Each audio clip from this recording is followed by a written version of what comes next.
ಕ್ಷುಲ್ಲಕ ಕಾರಣಕ್ಕಾಗಿ ಮಹಿಳೆಯೊಬ್ಬರನ್ನ ಆಯುಧದಿಂದ ಇರಿದು ಕೊಲೆ ಮಾಡಿರುವ ಘಟನೆ ಮಣಿಪುರ ಗ್ರಾಮದಲ್ಲಿ ನಡೆದಿದೆ. ಕೊಲೆಯಾದ ಮಹಿಳೆಯನ್ನ ಮಣಿಪುರ ಗ್ರಾಮದ ಅರಬಿ ಕೆನರಾಡಿ ನಿವಾಸಿ ವನಜಾ ಪೂಜಾರಿ ಎಂದು ಗುರುತಿಸಲಾಗಿದೆ. ಕೊಲೆಗೆ ಸಂಬಂಧಿಸಿ ಮಣಿಪುರ ಗ್ರಾಮದ ಅರಬಿ ಕೆನರಾಡಿ ನಿವಾಸಿಗಳಾದ ವೆಲೇರಿಯಾ ಮೆಂಡೋನ್ಸಾ ಮತ್ತು ಪ್ರವೀಣ್ ಮೆಂಡೋನ್ಸಾ ಎಂಬವರನ್ನ ಪೊಲೀಸರು ವಶಕ್ಕೆ ಪಡೆದಿದ್ದಾರೆ.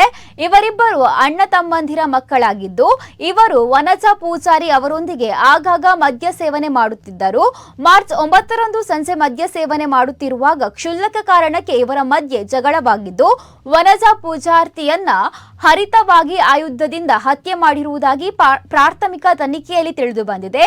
ಈ ಸಂಬಂಧ ಕಾಪು ಪೊಲೀಸ್ ಠಾಣೆಯಲ್ಲಿ ಪ್ರಕರಣ ದಾಖಲಿಸಲಾಗಿದೆ. ಘಟನೆ ನಡೆದ ಸ್ಥಳಕ್ಕೆ ಕೆಎಂಸಿ ಮಣಿಪಾಲದ ಫೋರೆನಿಕ್ಸ್ ವೈದ್ಯರು, ಸೀನ್ ಆಫ್ ಕ್ರೈಮ್ ಆಫೀಸರ್ ತಂಡ, ಶ್ವಾನದಳ ಹಾಗೂ ಫಿಂಗರ್ ಪ್ರಿಂಟ್ ತಜ್ಞರು ಭೇಟಿ ನೀಡಿ ಪರಿಶೀಲನೆಯನ್ನು ನಡೆಸಿದ್ದಾರೆ. ಪೊಲೀಸರು ಇಬ್ಬರನ್ನ ವಶಕ್ಕೆ ಪಡೆದು ತನಿಖೆಯನ್ನ ಮುಂದುವರೆಸಿದ್ದಾರೆ.